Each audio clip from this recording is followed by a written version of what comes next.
Meus amados, eu quero convidar a todos a abrirmos a nossa Bíblia no livro e no texto escolhido para esta celebração, livro do profeta Ezequiel, capítulo de número 47. Quero ler com meus irmãos o versículo de número 5, em nome do Senhor. Ezequiel capítulo 47, versículo de número 5. Os irmãos que estão do lado de fora deste grande ginásio também não deixem de abrir a santa palavra de Deus. O Deus que está se movendo aqui também está se movendo aí. Você que está acompanhando pelas plataformas digitais, pelo YouTube, não deixe também de estar participando da leitura da palavra de Deus. Nos diz assim Ezequiel 47, versículo 5: E mediu mais 1000, e era um ribeiro que eu não podia atravessar, porque as águas eram profundas, águas que se deviam passar a nado, ribeiro pelo qual não se podia passar. Quantos podem dizer amém pela santa e poderosa palavra de Deus? Amém. Queridos irmãos, quero parabenizar pela escolha do tema Mulheres que se aprofundam no rio de Deus, servindo-se deste texto do Antigo Testamento, no livro de um dos grandes profetas da Bíblia, que foi o profeta Ezequiel. De forma introdutória, eu preciso dizer que a obra de Cristo na cruz, ela teve como objetivo principal nos salvar da condenação do pecado. Mas embora seja esse o principal objetivo, não foi o único. A obra de Cristo na cruz do Calvário também teve como objetivo, depois de nos salvar, restaurar o nosso relacionamento com Deus. E esse relacionamento com Deus, à luz das Escrituras, é progressivo. Ele é feito de fases, de etapas, de estágios.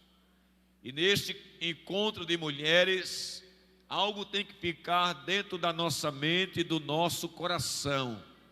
E este algo é que Deus quer que nós avancemos e cresçamos em nosso relacionamento com Ele. Se você me entende, diga amém.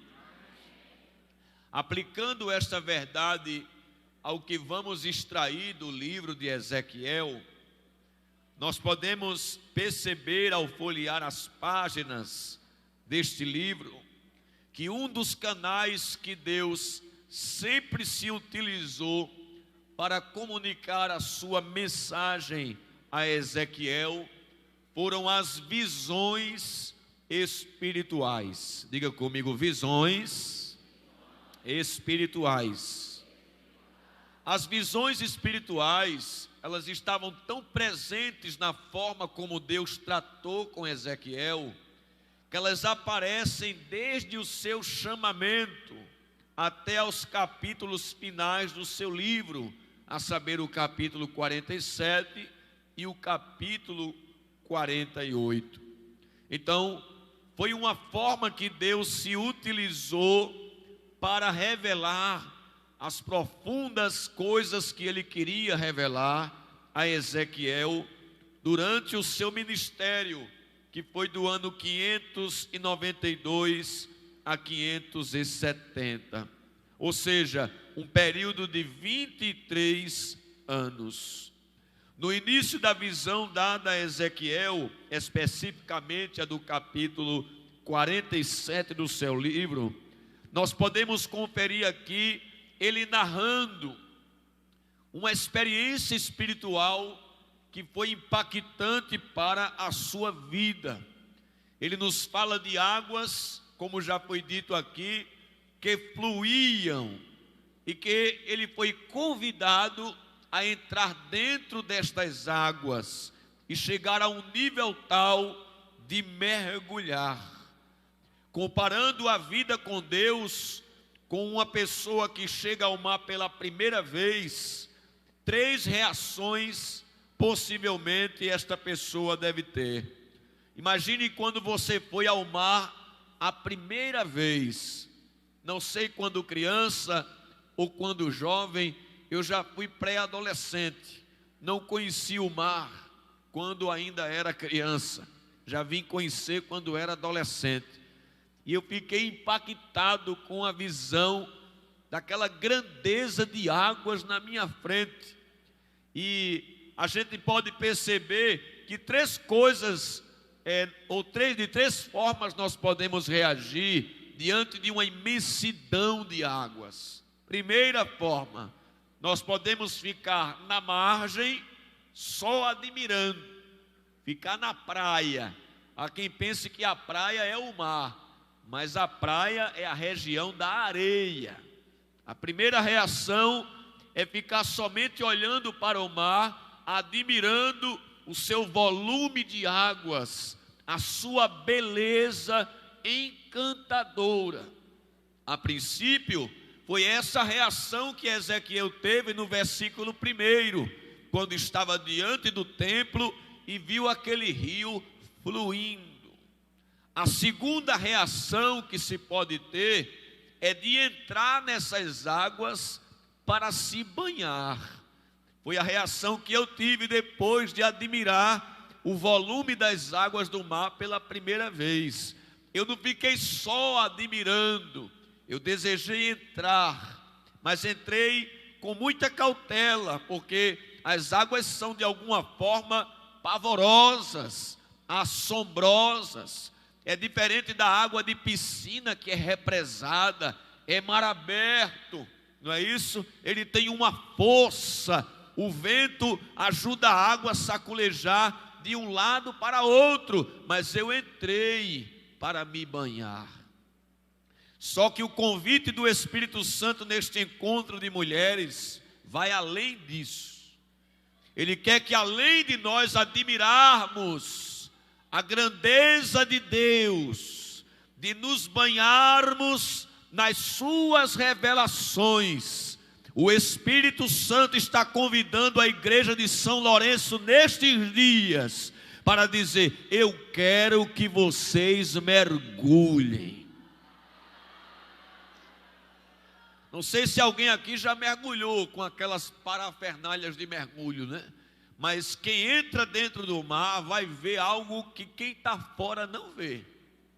É um outro mundo, espécies de peixes, de corais, a beleza que há nas profundezas. E é isso que Deus quer que a gente faça a partir deste grande evento. Agora, no capítulo 47, nós vamos aqui destacar alguns detalhes para que nós possamos entender a linguagem de Deus.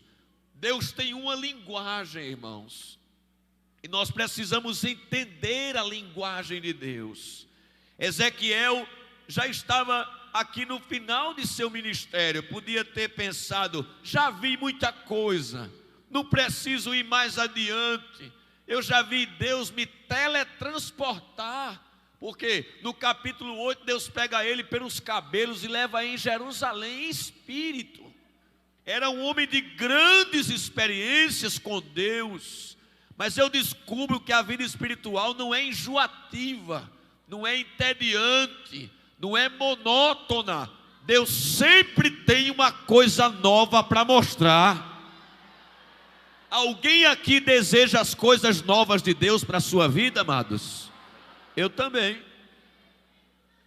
E no capítulo 47 ele diz: depois disso, depois de tudo que ele já tinha visto, acontece de que ele tem uma revelação profunda.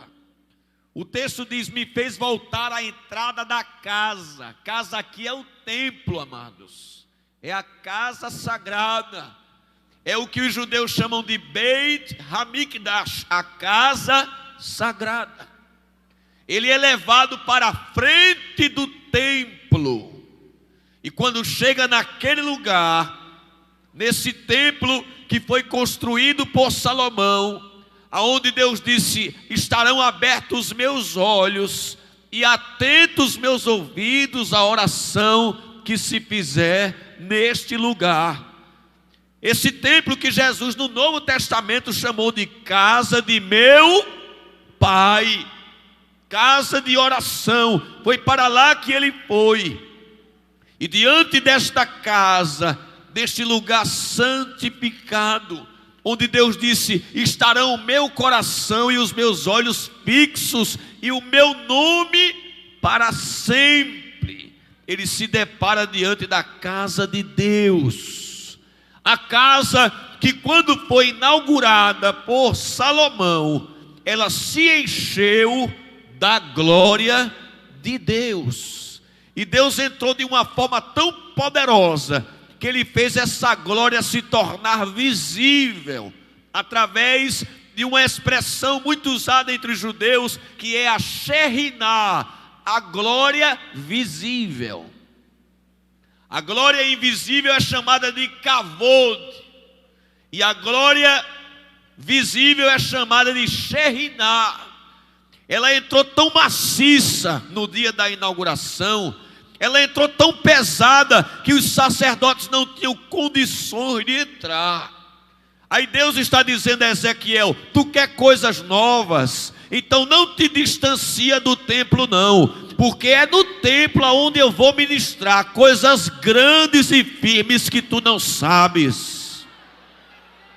A proposta do diabo esses dias é de nos distanciar do templo, querendo que nós sejamos adeptos deste movimento, os sem igreja, que não tem lugar fixo para congregar, sobre o pretexto de que aonde adorar Deus recebe. É verdade que aonde adorar Deus recebe. Jesus disse: chegará a hora, e agora é, em que nem em Jerusalém, nem em Gerizim, mas os verdadeiros adoradores adorarão ao Pai em espírito e em... Mas Jesus também chamou a casa, o templo, de casa de meu Pai. E em Atos 2:42 está escrito que os cristãos primitivos estavam todos os dias no templo. Se nós queremos experimentar coisas profundas de Deus, temos que entender a primeira coisa que o Espírito Santo vai ministrar para nós: venha para o templo. Deus pode te abençoar em casa, Deus pode te abençoar no trabalho. Aqueles que não têm condições de vir por alguma comorbidade, principalmente nessa época que nós estamos vivendo, aí é uma realidade excessiva. Mas quem tem condições, desencruza os braços, levanta da cadeira e vem adorar na casa do Senhor. Ezequiel estava diante da casa sagrada, e ele começa a descrever o que acontece. Ele diz que diante da casa começou a fluir águas, e elas vinham de um local. Qual era o local? O altar. Diga comigo: o altar. Olha, outro lugar onde a água flui: no altar. Ela sai do templo de debaixo do altar. Aqui pode ser uma referência ao altar dos holocaustos, ou ao altar do incenso, que era o altar de ouro que estava dentro do lugar santo. Não sabemos se se refere a um ou a outro. O que sabemos é que o altar é um lugar de sacrifício. Diga comigo: o altar é um lugar de sacrifício. Amados, quando Deus mostrou a água fluindo do altar, Ele estava dizendo a Ezequiel: quer experiência? Venha para o templo e coloque-se diante do altar. Sabe por que há muitos cristãos que não têm experiências espirituais com Deus? Estão distante do altar. Não aparecem nos cultos de oração. Não aparecem nos círculos de oração no período da manhã. E quando aparece já é no finalzinho do período da oração. Quando chega no ensaio, se souber que o dirigente vai fazer de 7 às 9 o ensaio, de 7 às 7h30 a oração, ele chega às 7h30. Ele dá um contorno no altar, ele dribla o altar, aí a vida é seca, feito língua de papagaio. Mas se você quiser as águas profundas de Deus, o Espírito Santo está dizendo: vá para o altar do sacrifício.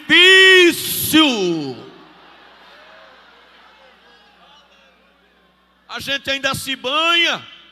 As primeiras dirigentes não chegavam de 9 não, chegava de 7.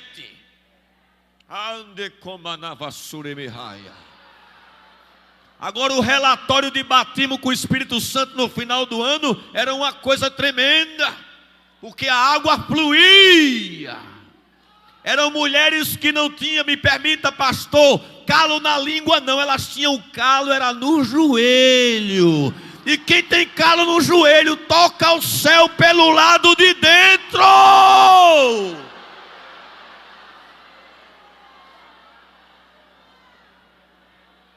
Quer experiência com Deus?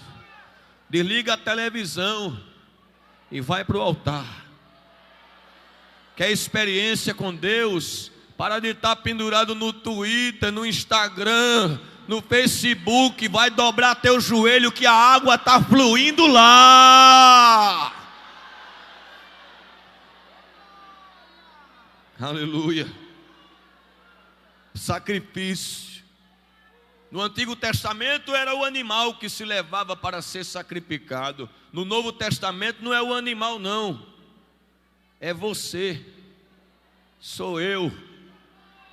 Paulo disse: rogo-vos, pois, irmãos, pela compaixão de Deus, que apresenteis o vosso corpo. De que forma?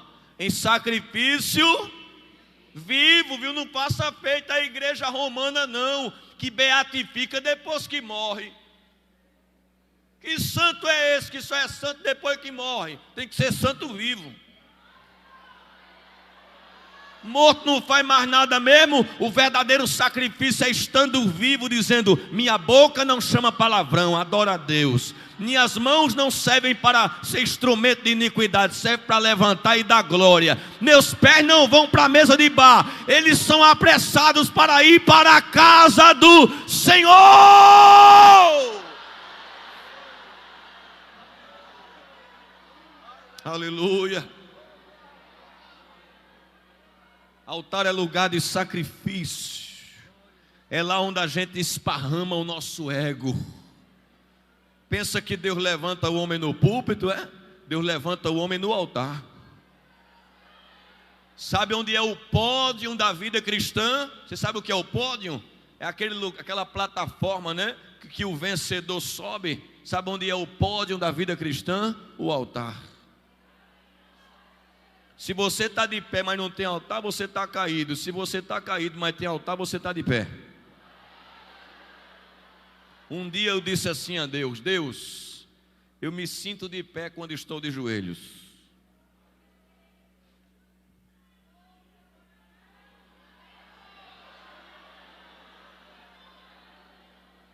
Altar é lugar de sacrifício. Segundo, altar é lugar de oração. É no altar onde se faz as petições, onde se aproxima de Deus com súplicas. Foi um altar em Gênesis 12:8 que Abraão levantou e invocou o nome de El Olam, o Deus eterno. A própria expressão altar vem do latim altus, que quer dizer plataforma elevada. Quando é que eu subo? Quando eu desço.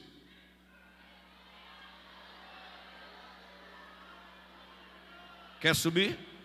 Desce. Quer tocar lá?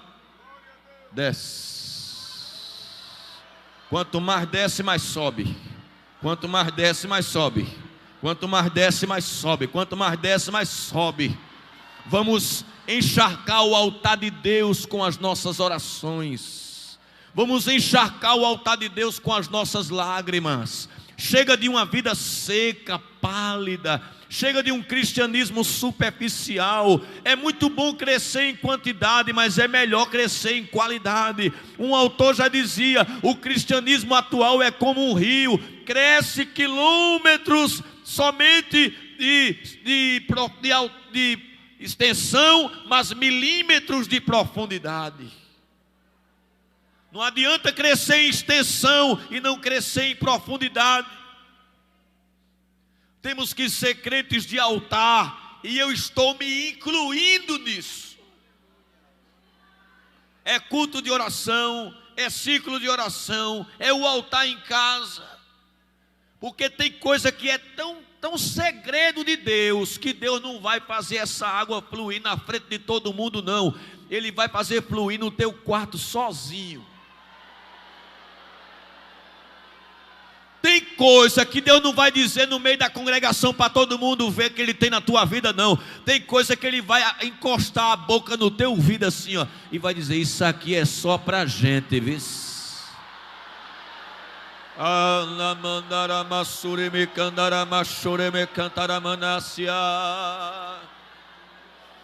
Tem segredos te esperando no altar. Tu vai ficar como criança. Tu vai dizer: eu estou no meu quarto, eu estou no céu. Fecha teus olhos, que está descendo uma graça de Deus aqui. Ai, declebre a rabrastubrehai bem andácia. Deus vai te revelar segredos tão grandes no altar. Te prepara para ter visões celestiais. Aleluia. Glória a Deus.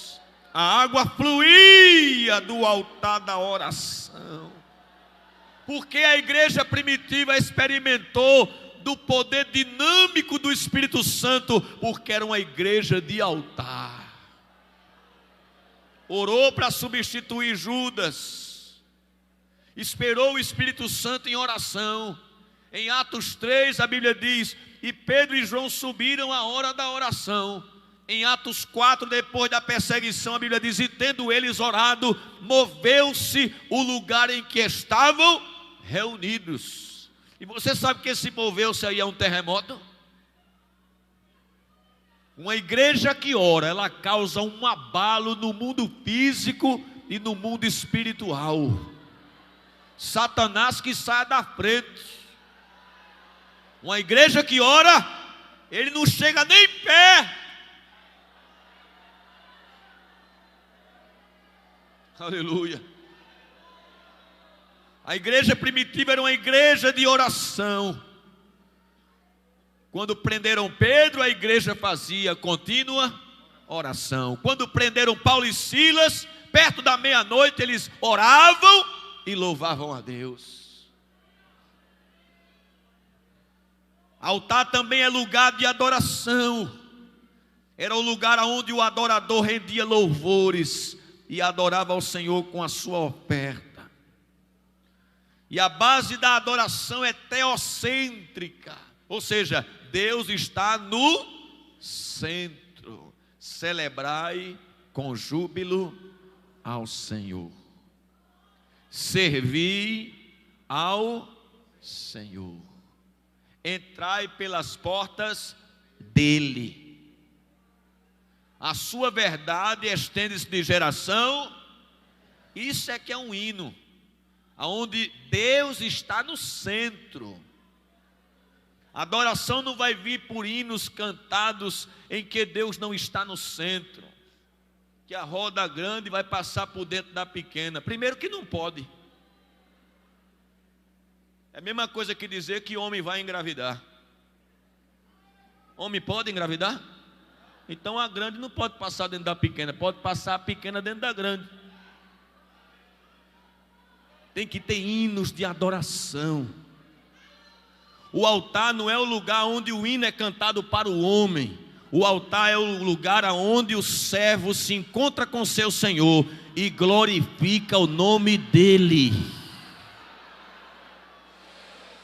Aleluia. Glória a Deus. Bendito seja o nome do Senhor.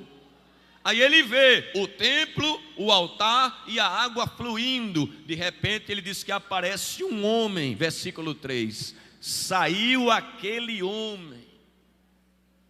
Tudo nos leva a crer que era um ser angelical que apareceu para ele. E algumas vezes no Antigo Testamento os seres angelicais se apresentavam em figura humana. E ele tem na mão um cordel de medir, que podia ser, contextualizando, uma fita métrica. Quem é costureira sabe o que é isso. Uma fita métrica. Ele se apresenta diante de Ezequiel, que está diante do templo, vendo a água fluindo, e ele agora faz assim, olha, vai na margem e pega a fita assim, faz. Aí faz assim, ó.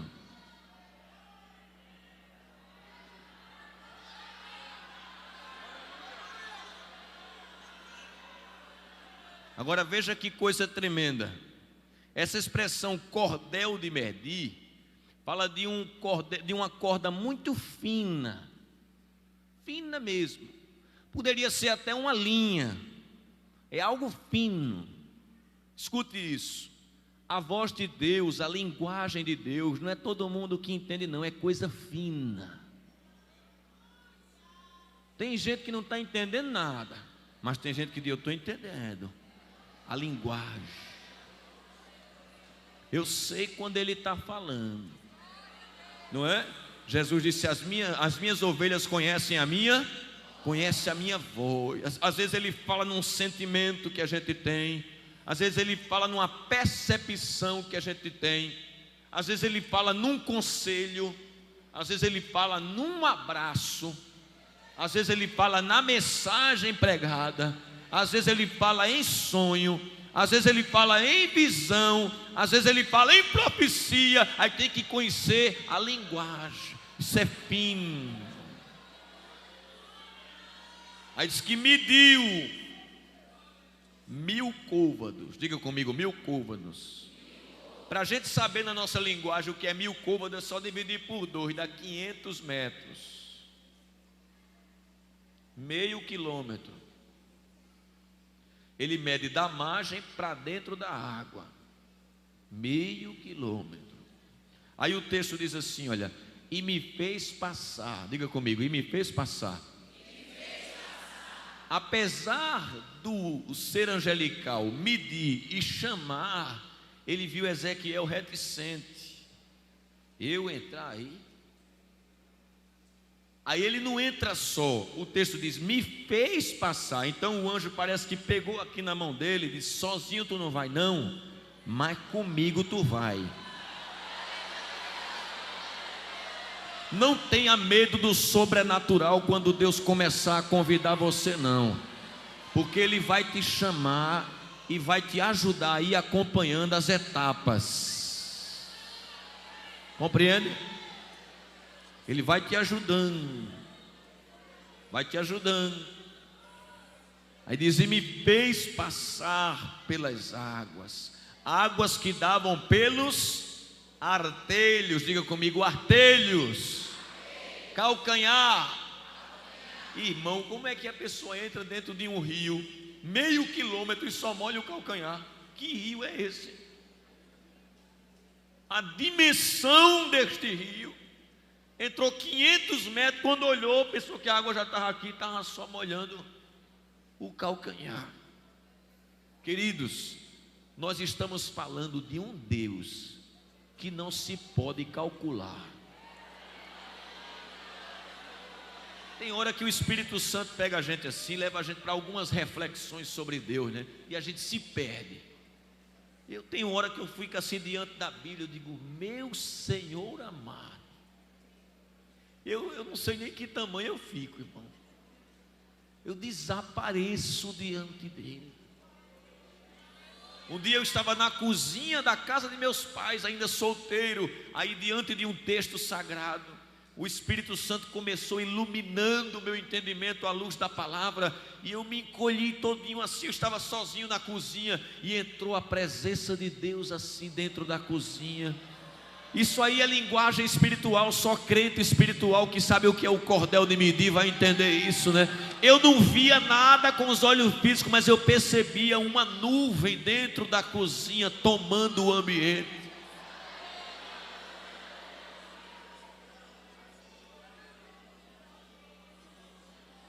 Deus me chamando. A gente pode comparar aqui essa experiência, a experiência da conversão, não é? Me converti, sou um nascido de novo, e agora já cheguei ao diploma de bacharel? Não, só molhou o calcanhar. Tem mais. Eu aceitei Jesus, eu agora tenho meus pecados perdoados, nome escrito no livro da vida. Muito bem, meu irmão, foi só o primeiro passo. O anjo poderia dizer assim: tá bom aí, Ezequiel, tá bom demais, Senhor, quer ficar aí, queres? Não, eu tenho algo maior. Olha para o seu irmão aí e diga: Deus tem mais.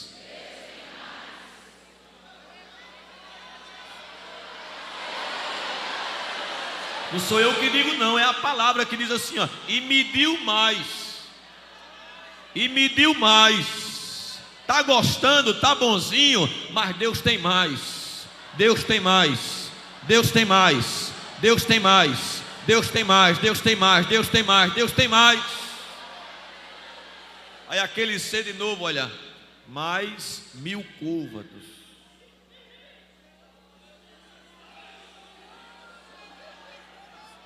O problema de muita gente é que se converteu, está tudo bem, salvo em Jesus, acho que é só isso aqui, né? Esse conformismo tem acabado com a vida espiritual de muita gente. Estamos falando de Deus. É como você querer secar um oceano com um copo descartável. Eita, tomei um copo, olha para a água. Tem uns copinhos ainda para beber, não tem?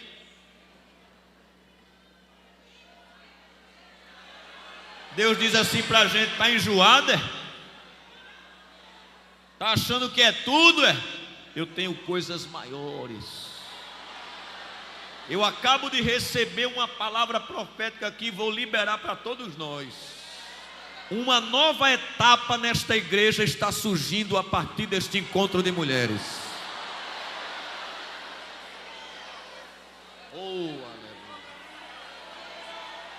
Uma nova etapa está surgindo na tua vida espiritual. Deus vai te tirar da margem para caminhar para águas mais profundas. Vai vir um apetite pela oração, pela palavra, pela santificação. Te prepara, porque Deus vai abrir o céu sobre a tua cabeça e tu vais tocar o sobrenatural.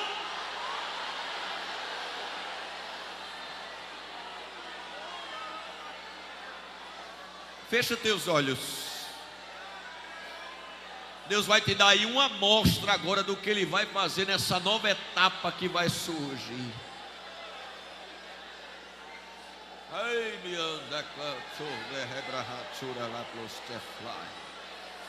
Ele está te presenteando agora com variedade de línguas.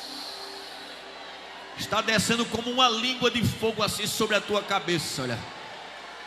Mas vai descer um caldo quente do céu. Não pensa que é calor da terra, não. É Deus que está colocando algo na tua cabeça. Está descendo um azeite celestial. É Deus dizendo: uma nova etapa eu começo na tua vida. Te prepara para águas mais profundas.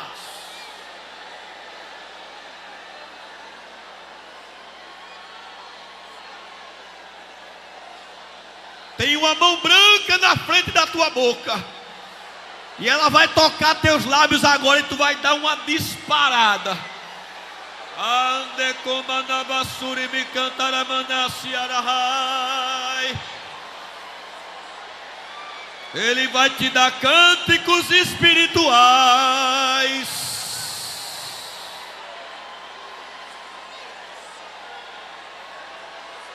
Ande nevanara galara basore me comanara mashure me cantaramanaciai.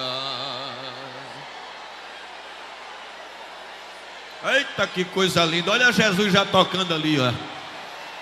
Ande cantarava séria. E essa mão tá passando assim, bem rápido assim, ó, feito um curisco no meio do grande coral, ó. Quem sabe Jesus já está batizando com o Espírito Santo. Abra a boca para glorificar. Abre a boca e recebe agora o batismo já.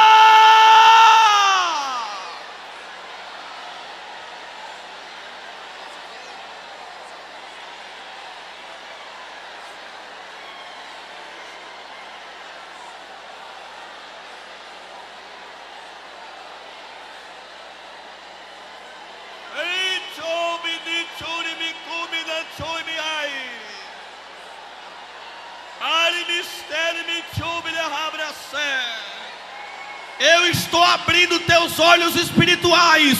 Tu vai ver seres caminhando aqui dentro, aqui esta noite. Te prepara para ter contato com o sobrenatural.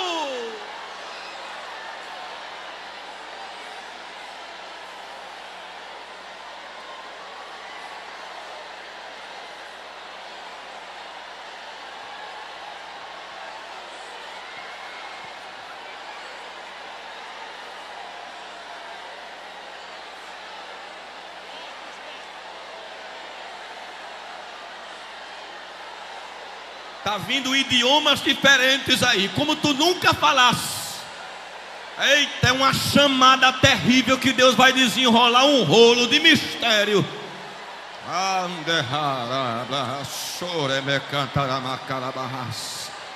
Eu estou vendo o Espírito Santo dizendo assim, ó, estou distribuindo palavra do conhecimento, palavra da sabedoria.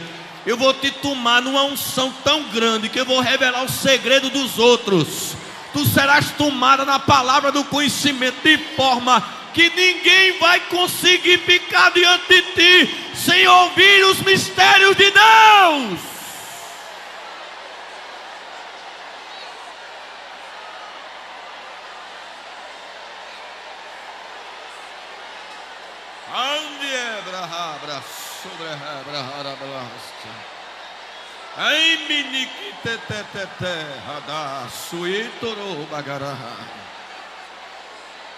Tem algo acontecendo no mundo espiritual.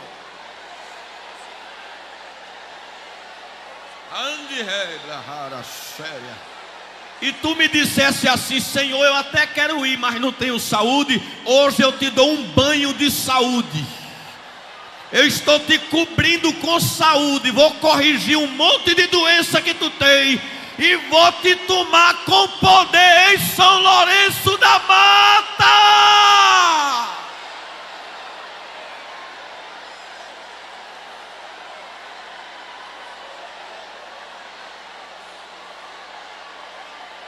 Tem alguma coisa acontecendo ali, ó.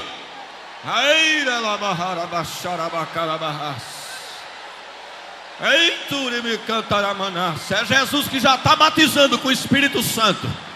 Vai, recebe águas. Água!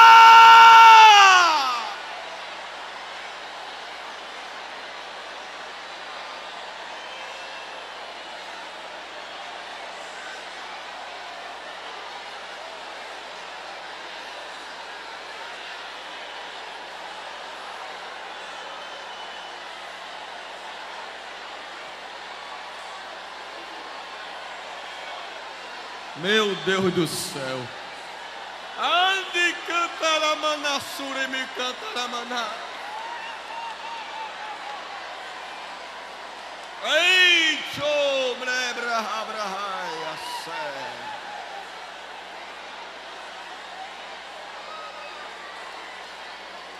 E mediu mais águas que davam pelos artelhos, águas que davam pelos joelhos.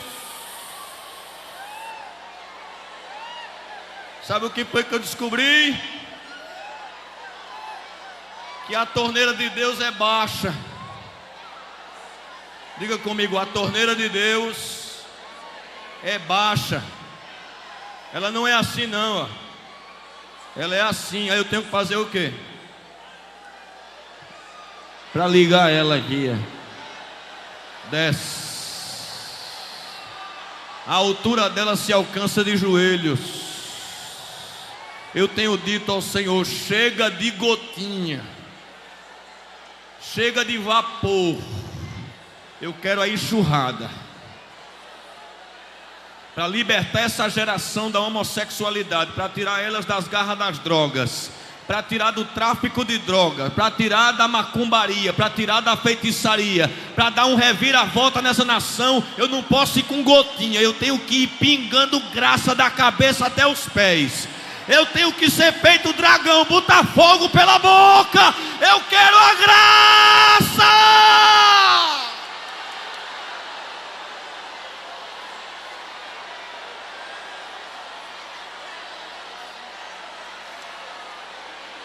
Ele vai abrir a torneira grande aqui esta noite. Eu quero a grande.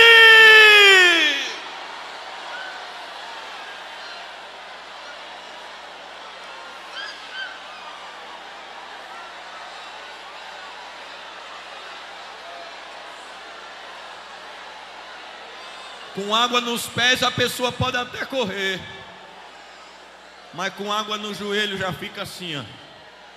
O Espírito Santo vai começar a mudar teu andar. Tu está muito solto. Ele vai aumentar o nível para te causar a dependência dele. Eita, para onde é? É a água agora quem começa a mandar. Água pelos joelhos. Eu acho que agora parou. Aí o ser angelical.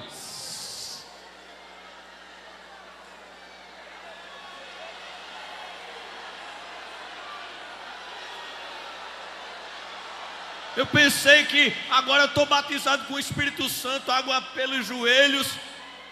Será que eu alcancei o diploma de bacharel na vida espiritual? Eu disse, ainda tem mais. O batismo com o Espírito Santo é só uma porta de acesso às coisas mais profundas.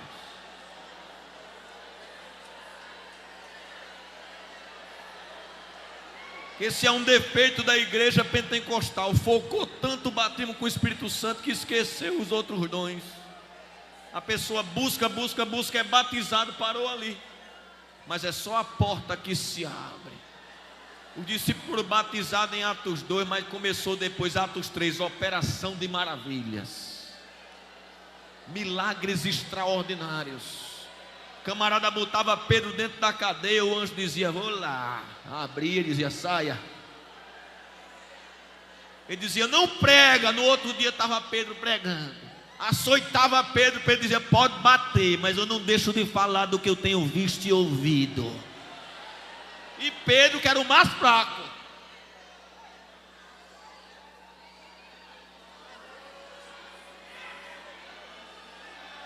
ele está com água no joelho, mas foi medido mais. Vem! Ele entrou.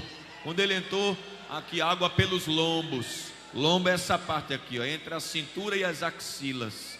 Se já estava difícil para ele andar com água no joelho, e agora?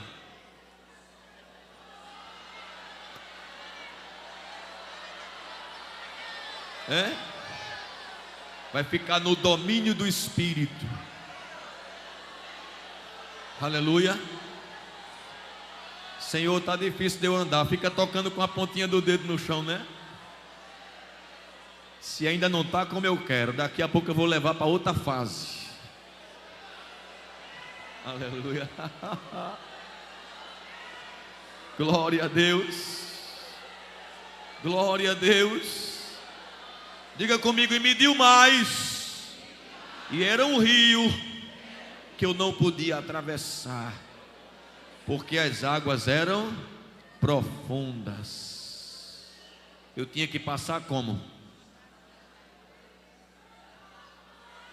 Deus vai nos conduzindo, olha. Não tenha medo não, viu? Quando eu comecei a ter minhas primeiras experiências espirituais, aí eu tome a ler Bíblia, porque nós pentecostais somos criticados pelos sensacionistas de que a gente fundamenta a nossa teologia em cima da experiência. Mentira. A gente não parte da experiência para a Bíblia, a gente parte da Bíblia para a experiência. É a Bíblia quem me incentiva a ter experiência. É a Bíblia quem diz: conheçamos e o que mais? Prossigamos em conhecer ao... É ela quem diz: vá, conheça, se aprofunde, mergulhe. Mergulhe. E eu Bíblia, olha. E eu Bíblia. Porque a gente tem que aprender a harmonizar conhecimento bíblico com experiência pentecostal. Porque se só tem conhecimento bíblico e não tem experiência, fica teólogo cabeça seca. Conhece todas as terminologias, os vocábulos da teologia, não é? Mas dá uma palavra na igreja, a igreja dorme não sente a graça de Deus. Aí tem outros que dizem: não, também não quero teologia, eu vou só para oração. Aí fica fanático, não conhece Bíblia, tem dificuldade de localizar os textos bíblicos, não gosta da palavra, não gosta da doutrina, não gosta da escola dominical, fica fanático, vê anjo em tudo que é lugar. Tinha um irmão que até quando a gente ia orar pelas ofertas, ele dizia: eu vi um homem de branco. Eu disse: tu trabalhasse em enfermaria, foi? A palavra e a experiência vão, olha, nos tornar crentes equânimes, equilibrados, conhecimento e graça. Diz o texto aqui, olha, que ele molhou o corpo inteiro, aquelas águas ali. A água na Bíblia tem muitos símbolos, e um deles é o Espírito Santo. Um dos símbolos do Espírito Santo é a água, que serve para saciar a sede. Diga comigo: saciar a sede. Alguém aqui tem sede de Deus, irmão? Eu levantei até as duas. Quem tem sede vai até onde tem água. Deus vai gerar em nós, irmão, nesses últimos dias, uma sede tão grande, irmão. Uma sede tão grande. Pode tocar o teclado, por favor. Um apetite. O salmista disse assim: a minha alma tem sede de Deus. Sede do Deus, olha, não é qualquer Deus, é do Deus vivo. Vivo aí é que se move. Quando eu não era crente, que eu acompanhava a minha mãe nas celebrações católicas, eu queria ter contato com Deus. E como eu não conhecia o caminho verdadeiro, eu chegava no pé das imagens, ficava mexendo com elas. Fala comigo, eu queria ter um contato contigo. Disseram a mim que Jesus era a hóstia, não é? O Santíssimo. E eu queria ser coroinha para ficar perto daquela caixinha dourada, para ter experiência com Deus. Que eu pensava que isso era Deus. Deus pegou esse desejo e disse: tu está no lugar errado, mas eu vou te botar no lugar certo. Eu não sei você, amado, mas eu tenho um apetite pelas coisas espirituais, que chega arde, chega tira a minha paz. Parece que eu fico em brasas. Quando eu fui buscar minhas primeiras experiências com Deus, meus colegas diziam assim, me assustando: tem cuidado, e olha, quando vai buscar experiência com Deus, é virar o carro, bater na UTI. Eu digo: está repreendido em nome de Jesus. Eu sei que tem gente que tem experiência dessa natureza, mas às vezes vai para esse caminho porque é rebelde, porque reluta contra a vontade de Deus. Eu estou indo por esse caminho aqui, e eu vou achar. Então, irmãos, não tenha medo não. Tem gente que diz, quando vai buscar experiência com Deus, ó, Deus pode te levar para a UTI, viu? Pelo amor de Deus, irmão, isso é uma trava para a pessoa buscar as experiências com Deus. As minhas maiores experiências com Deus foram de joelhos, na presença do Senhor, marcantes. Quando eu comecei a dedicar-me mais à oração, a ir em etapas. Nos primeiros meses foram difíceis, porque Deus vai testar você. Lembra do altar? O altar é lugar de sacrifício. Antes da oração se tornar prazer, ela terá que passar pela fase do sacrifício. Quando você vencer a barreira do sacrifício, aí você vai chegar no prazer. Aí a oração vai deixar de ser sacrifício para ser prazerosa. Nem o joelho você sente doendo mais, porque você se envolve tanto que você não fica marcando hora. Enquanto marcar a hora, deixa eu ver, só passou 10 minutos, é porque ainda está no sacrifício. Quando você se envolve mesmo, você olha assim: eita, já passou 2 horas, eu nem vi. Que Deus vai levando você a níveis altos. Fique de pé, por favor, com a permissão do pastor.